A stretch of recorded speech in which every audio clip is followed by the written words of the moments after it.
You are giving of your time and effort to learn how to use a tool which many of your colleagues say can be of inestimable value to you in your practice. You can learn to use it properly if you follow instructions. First and foremost, do your homework. Doing it will not take precious time away from your busy office and hospital hours.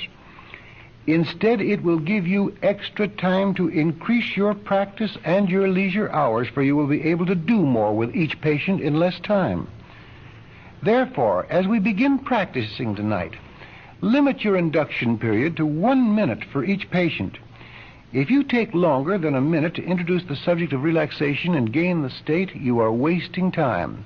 Gentlemen, my firm conviction that if hypnosis is ever going to have a respectable place in medicine and dentistry, it must be available to the doctor instantly. If he wants to use hypnosis on such and such a patient, it must be usable that fast. A snap of the fingers and he should be able to use hypnosis instantly. And if he can't use hypnosis on a more or less instantaneous basis, it has no practical value in the doctor's office. There isn't a man here who can afford to give from 3 minutes to 2 hours on the doubtful assumption that he might be able to succeed if he tries hard enough. So, at the beginning, use 1 minute for each patient, and 1 minute only. Don't waste any more time than that, and you don't even need a minute to gain the state. Again, don't expect to have perfect results from the start. If you have excellent results in your first few tries, you are bound to meet with failures later on. The best student has a combination of successes and failures while learning. It is my firm belief that in this subject, you learn more from your failures than you do from your successes. Therefore, do not be afraid to fail. Oh, if you could just understand how I mean that. I mean that if you have your first 10 successes, all successes, and then you fail, it's a crushing blow to your ego. But if you fail the first 2 or 3 times, and then succeed, and then maybe you fail another time, and then you succeed twice, and then you have another failure, and then you succeed 4 or 5 times, and eventually you get to the point where you don't fail at all, then you become a student. And you can ask any old student, the man who succeeds with his first 10 cases will probably be the worst student in class. The man who fails a few times amongst those first 10, he's going to be a good student because he's going to find out what he did that was wrong. If instructions are followed, you will become adept in a short time. Therefore, if you fail to obtain the hypnotic state the first few times you try, failure is probably caused by your very own lack of confidence. Try again. As the course continues and you are taught new methods, try every method you are taught. Don't form the bad habit of using one method only. There are many from which to choose. As you go along, select those methods which appeal to you the most and which obtain the state more quickly and deeply for you. Now, occasionally it has been my experience to meet doctors who say at the second or even the third sessions, well, no, Mr. Elman, I haven't started practicing yet. You see, I'm waiting to learn more about the subject. That is the phoniest excuse in the world, and your teacher knows it. You can only learn more about this subject by starting at the beginning. You can't start at the middle and go both ways. It's impossible. Each time you endeavor to induce the state on someone, you are adding to your knowledge. While timid students are waiting to learn more, their colleagues are going ahead rapidly, learning more and more about the subject by putting into practice what they learn at each session in class and at each session in their own offices or at the hospitals. In other words, every patient with whom you work represents a new experience, a chance to see and observe individual reaction, a chance to correct the faults you were able to notice in previous inductions. And the man who learns by a combination of instruction and experience, that is practice, achieves a greater success than the man who tries to learn by theory alone. He is much like the man who tries to read Latin, Cicero and Virgil, in the original Latin without having learned to conjugate his verbs. Learn to conjugate first, and then Caesar, Cicero, and Virgil will come easy. I can remember some years ago a man sitting in one corner of the room, just about where you're sitting now, and at the second session I asked him for his homework. He says, no, Mr. Elman, I'm waiting to learn more about the subject before I start to practice. And I said to him, you know, doctor, it's a funny thing. You could buy a Stradivarius violin and spend up to $40,000 or $50,000 for it. Take it home and hang it on the wall, and you'd never get to learn how to play that Stradivarius. But you could go into a honky-tonky pawn shop and spend $1 for an old dilapidated piece of junk called a fiddle, and if you practiced that fiddle the way you should, someday you'd be able to play that Stradivarius. Now, you bought the Stradivarius of all courses in hypnosis. Don't hang it on the wall. That was about all I could say to him. I didn't want to make it any stronger. God knows that's strong enough.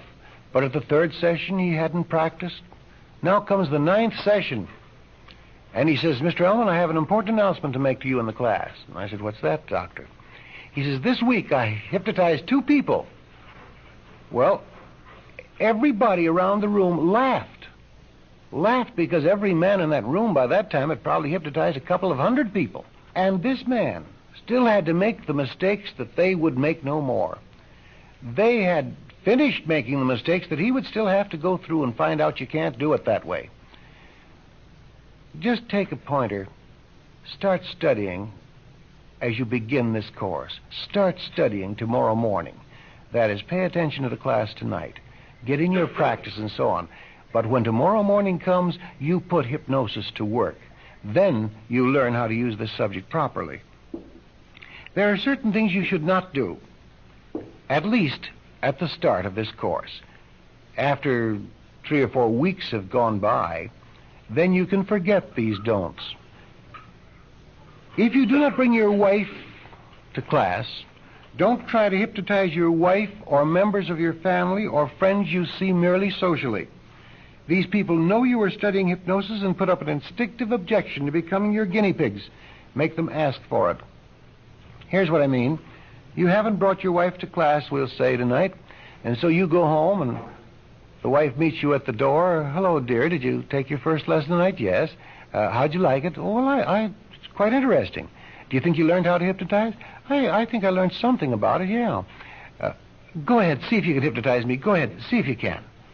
Now, you know darn well she's only asking you to try so that she can prove you didn't learn so much at the first session.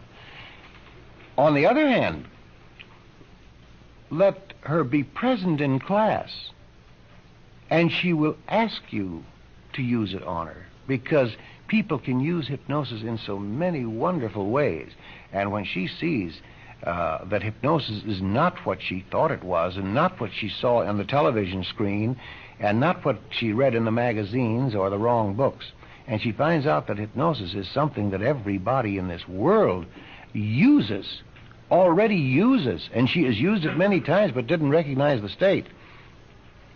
When she finds that out, she's quite eager to put it into use instantaneously. So just remember, if she isn't brought to class, wait until the time when she asks you for it, but asks you for it in a way that does not imply resistance. Don't try to hypnotize people who defy you to put them into the state. Hypnosis is a consent state. The person who defies does not consent. Imagine a colleague now in the morning. Did you start that Dave Elman course in medical hypnosis? Mm-hmm. How'd you like it? Well, that first session was pretty interesting. I never had much faith in hypnosis, says your colleague. Do you think you learned how to hypnotize? I think I did. Go ahead, let me see you try. Hypnotize me. Go ahead, try it. You're not going to get any place with that man. He's just going to prove to you, by his very resistance, that you don't know enough to hypnotize him. But the sad part of it is that I couldn't hypnotize him either. You cannot work against resistance like that. Don't try to prove the value of hypnosis to a disbeliever. For instance, that same colleague says to you, well, I haven't got any faith in hypnosis. Don't try to argue with him, because when you argue with him at this point, you're arguing from a point of ignorance. Later on, when you know enough about hypnosis to argue with a man, I don't care how much you argue with him then. But right now, don't argue the value of hypnosis with a disbeliever. Let the disbeliever see its value on others as time goes on. He'll ask for it when he needs it, and he'll probably need it sooner than he thinks. It is very important that you don't treat the subject of hypnosis as a joke or a parlor game, not only here, but any place else. Hypnosis is a scientific study when it's properly conducted, and when you get to respect hypnosis the way you should, you'll get to the place where you absolutely have sympathy for the person who puts on an amusing or entertaining spectacle using hypnosis. You'll say to yourself, isn't it a pity that that man isn't putting hypnosis to the good use it can be put to? This, I think, is very important, too. Don't get ahead of yourself. Practice what you've been taught at each session. Go no further. You will learn more at each session. Every phase of this subject is covered in proper order for you to absorb it. If you try to get ahead of yourself, you're bound to run into things which puzzle and mystify you. But as these things are covered and explained in class, the puzzlement leaves, and you understand the subject more fully, and you're ready for those reactions which require a deeper knowledge of human reaction to the power of suggestion. Some years ago, I asked the men for their reports the second session, and everybody gives me a report except one man. And I said, Doctor, there's one set of papers here that I haven't seen. Do you have your papers with you? And he said, oh, no, Mr. Elman, I didn't write down my homework, but I have a wonderful report to make.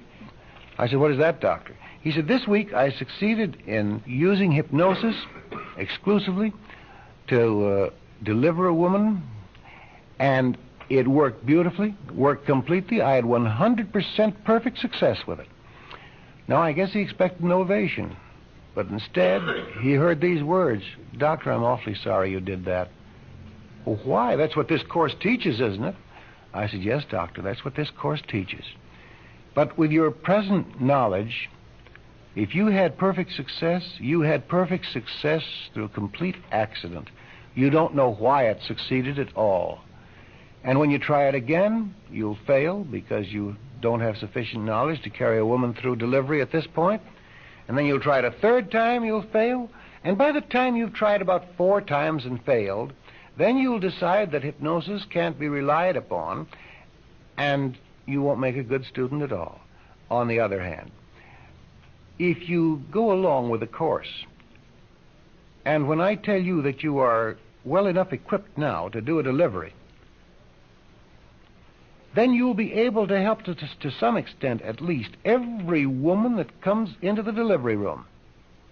If she's going to have a baby, you can help her to some extent, at least, with hypnosis. And with many, you'll be able to help completely. Well, all I can tell you is that that man never became a great student, and I bet even to this day he doesn't appreciate why he didn't become a great student. Now, I want to tell you something else, gentlemen, that I am very much interested in, and that is I am interested in turning out good students. Therefore, when I ask you to practice, when I ask you to really make the most of what we give you, I'm asking it not only for your sake, but as the teacher, I'm asking it of you for my sake. Because I work under this handicap, that while many people regard me as the man who knows more about hypnosis than anybody on earth, I am a layman. I am not a doctor. Therefore, when I teach you, my teaching has to be so good that you can do things that nobody else can do. Now, if you don't take those teachings seriously, if you don't practice, you won't be able to do those things. And then you defeat yourself, you defeat the purpose of the course, and you certainly defeat me as the teacher. I'd much rather have you on my side. So all I can ask you is practice, and I think you'll become quite adept. Now, what is your homework for the first week? I don't want this to sound as though this is awfully tough. No, this is not a tough course. It's a very easy course and a fascinating course. But the practice is important. You have to keep up with the class. It's like the man who takes home his Latin when he first begins to study Latin, and he doesn't learn amo, amas, amat properly, and he doesn't learn all the other things that go with it properly. And pretty soon, when he comes to the translations, he's sunk. That's what hypnosis is like. You've got to learn your way and get there rapidly, but through mastering each thing as you come to it. Then you'll be able to know how to use hypnosis properly. Here's your homework for the first week. Endeavor to obtain a state of relaxation on at least 10 of your patients using the relaxation approach and the handshake technique taught to you in class. Look for the signs of hypnosis. Hypnosis gives off 6 signs. They're very minute signs. You could look at a person, and if you didn't know the signs of hypnosis, they could all be there, and you would miss every one of them. When you know hypnosis, however, you should know all 6 signs, and you should be able to look for them, and you should be able to see them like this. I look at you, and I look away. Already I have seen the 6 signs. That's how fast you should be able to see them. So look for those signs of hypnosis. Hypnosis can be used on every patient who comes into your office if for no other reason than to relax the patient. There are few people who cannot benefit from relaxation, and until you have learned to go further into the subject, your patient should be taught the immediate benefits of relaxation and relief of anxiety. Now, at the end of your outlines with which you will be provided tonight, you will see these pages labeled My First Attempts at Induction. I want you to fill them out and bring them back. Now, do I ask you to do a tough job? No. Just initial for the names of the patient, list the age, the sex, in a few words put the patient's reaction, then check whether it was a success or a failure, and put down your comments. It should take you maybe 15 or 20 seconds for each report. But when I look at those reports next week, I can tell by what you've written whether or not you are developing bad habit patterns. And if you are developing bad habit patterns, it's my duty as a teacher to stop those bad habit patterns in their track. Then you can become adept. But a bad habit pattern can keep you from becoming adept and can keep you from becoming a good student. These forms are your personal property and will be returned to you promptly after your instructor has examined them. By your reports of what occurred at each attempted induction, I'm enabled to learn what you did right and what you did wrong. I can correct any improper procedure on your part before such procedure becomes fixed. Therefore, whether you succeed or fail in your attempts is not the important thing at this point. The important thing is to teach you how to become successful at every attempt. Only by knowing what you do wrong can you be taught how to correct your procedure. I'm far more interested in your failures, gentlemen, than in your successes. The successes need no comment. The failures do. For example, you bring back these pages and you label each one success, success, success, success, success. What can I do but say, that's nice, thank you, and go on to the next student? I haven't helped you one iota. But suppose you write failure, failure, failure, failure, failure, failure, failure, and it's just loaded with failures. Then I can help. That's when the teacher comes in. And I just want you to know that. So don't worry if you fail. I hope that you fail. You ask any old student of mine, and he'll agree that you learn more from your failures than you do from your successes when you're studying hypnosis properly. There's a reason why we ask you to bring guests to almost every session, and I want to cover that before we start the actual teaching. Our course in hypnosis is in many respects similar to a hospital clinic. People who come here do not come here as guinea pigs. They come here as your guests. But we must have patients on whom to work. If the doctors in class merely get the chance to work on one another, they're bound to think sooner or later, well, it works on us because we're conditioned. How do we know it'll work on our patients? In demonstrating various techniques, we prefer to have the doctors work with people who are not our students, people with whom you are entirely unfamiliar. That is why when you bring guests to class, other doctors work with your guests and you work with other doctors' guests. In this way, you get to see the same reactions you would observe in your own office on people who are entire strangers to you. If we do not have sufficient people with whom to work, it is impossible for us to demonstrate the various techniques, reactions, and results obtainable with hypnosis. Bring your wife to every class. Also bring your nurse. Bring your office assistants. Patients and friends may be brought to class once. They will be invited to attend other classes if we feel that they are needed or wanted. And make it clear to these people that they're not coming as guinea pigs. We won't even work with them unless they express a desire for us so to do. Tell them you want them to spend an interesting evening with you attending a lecture and demonstration of medical hypnosis specifically restricted to doctors and a few chosen guests of the doctors. Don't tell them any more. If it is a restricted meeting, everyone wants to attend. Later on, we will need patients with specific problems such as gaggers, migraine sufferers, hay fever and rose fever victims, stutterers, people who suffer from neurotic syndromes, and so on. Now, friends, we begin the actual study of this course. You know, of course, that you are provided with outlines, you are provided with quite a number of phonograph records, and you are provided with all the assistance that we can give you in mastering this subject. Now, you can buy a history of hypnosis for as little as 5 cents in a little blue book. And I find that the little blue book has a very, very good history of hypnosis. So wouldn't it be a waste of time for me to take a lot of your time going into the history of hypnosis? But so far as it affects our teaching, so far as to have you understand why we begin teaching hypnosis where we do, that much of its history I must start off with, and then you'll understand why we start teaching where we do. A couple of 100 years ago, a Viennese physician was walking down the street, and he came across an itinerant trooper doing his act in the middle of the street for the pennies of the passers-by. And as he watched this Thurston or Houdini of his day, he was fascinated because that man was using what was then quite new. It had just been discovered: lodestones, magnets. And as with his wand he got these lodestones to come together. Imagine how fascinated you were with magnets when you first saw them. So you can imagine how these people, seeing them for the first time in history, were attracted to them. As they saw these magnets come together, propelled and then repelled, depending on the polarity and so on, they were utterly flabbergasted by the work of this magician. This magician, during the course of his act, makes the statement, he says, there's magnetism in all nature. You have magnetism in you, I have magnetism in me. All of us are filled with magnetism. The trees are filled with it, the rocks, everything is filled with it.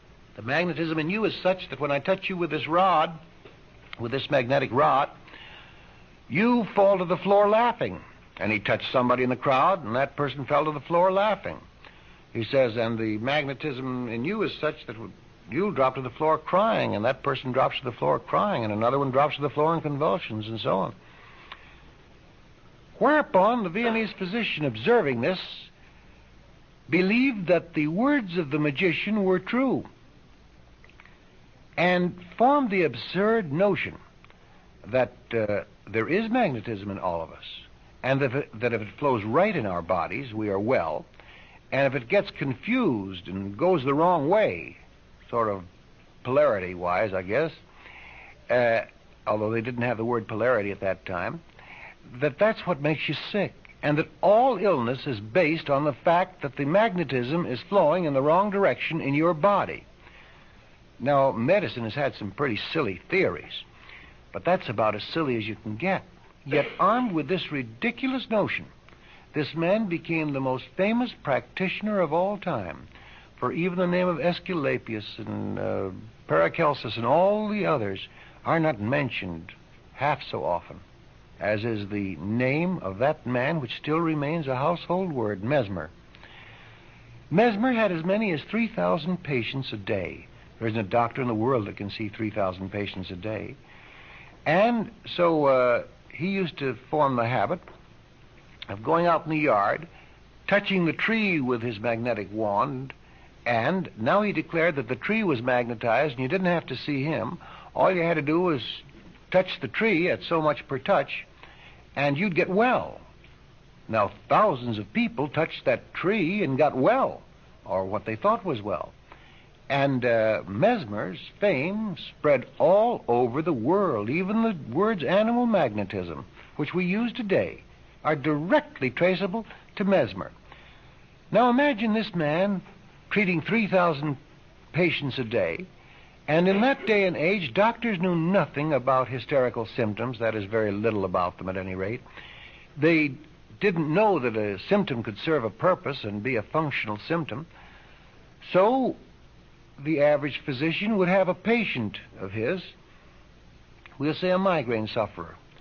Why, he had such horrible migraines, the doctor would say, that I used to have to give him heroin and morphine and, all kinds of drugs and still I couldn't banish that pain. But he went to see Mesmer. Wasn't even lucky enough to get in to see him. All he did was to touch the tree, and he hasn't had a headache from that time to this. Well, that man is cured. It never dawned on him that this was a functional symptom, and let the same emotional circumstances which precipitated that headache in the first place occur again, and the headache would recur. No, he didn't know that. He just thought every headache was physical. That man was a cure. Then there might be Lizzie Zilch. Why, she limped for 15 years. She was bent way over as she walked, and she could scarcely take a step because she limped so badly. Why, I put her into traction. I did everything for her, for traction was known in those days. And I couldn't help her limp. Well, she was lucky enough to get in to see Mesmer for 30 seconds, and look at her. She's walking without a limp. He didn't know that that was hysteria. He didn't know that this was a simple manifestation as we know it today. All he could see was that that patient was cured. And to the doctor of that day and age, Mesmer was doing phenomenal things. Now, the King of France finally decided to honor Mesmer with a 50,000 franc a year pension. And he sent a messenger over to Mesmer to tell him about the honor that he was about to confer on him. And now Mesmer was married to a very rich widow, and with 3,000 paying patients a day, you don't even have to be married to a rich widow. You're getting along all right. And Mesmer was doing very well financially, and he needed the money like he needed a hole in the head. So he said to the king's messenger, he says, I'm very honored by what the king has offered to do. But he says he gives 50,000 francs a year for just an ordinary contribution to medicine or science. And he says, mine is of earth-shaking importance. 50,000 francs a year to me, it would minimize the importance of what I've discovered.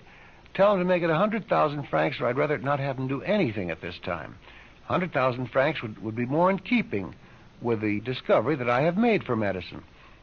When the messenger goes back and reports this to the king says, well, for 50,000 francs a year, I could afford to take a chance. But if I've got to give out 100,000 francs a year, that's a lot of public money. I want to know that this man really has what people say he has.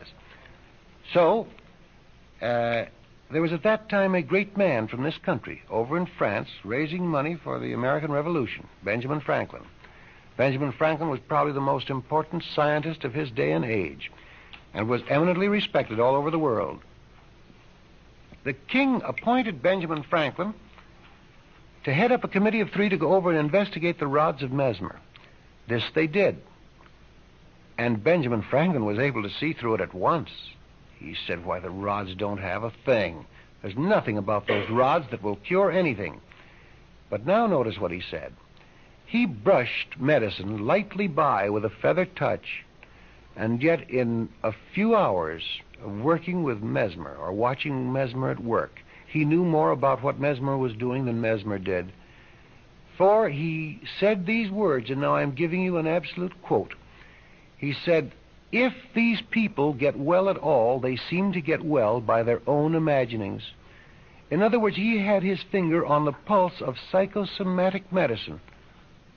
In just a brief encounter, I must tell you that several thousand years before, Aesculapius had been almost mobbed. In fact, he was mobbed when he made the declaration, if you remember your medical history, when he made the statement that people can get sick or well according to their own imaginations. Notice how closely Benjamin Franklin, without ever having read up on Aesculapius probably or anything like that, was able to look at those rods and say, if these people get well at all, they get well by their own imaginings. Well, anyhow, once the report was published, Mesmer's stock sunk to the basement. But by this time there were many doctors who were emulating Mesmer and having just the same success that Mesmer was having. And when this report was published, and mesmerism sunk to an all-time low from which it has never recovered, why, these doctors would say, well, what about that man who had the headaches for 5 years, and now he doesn't have a headache, hasn't had a headache since he saw Mesmer?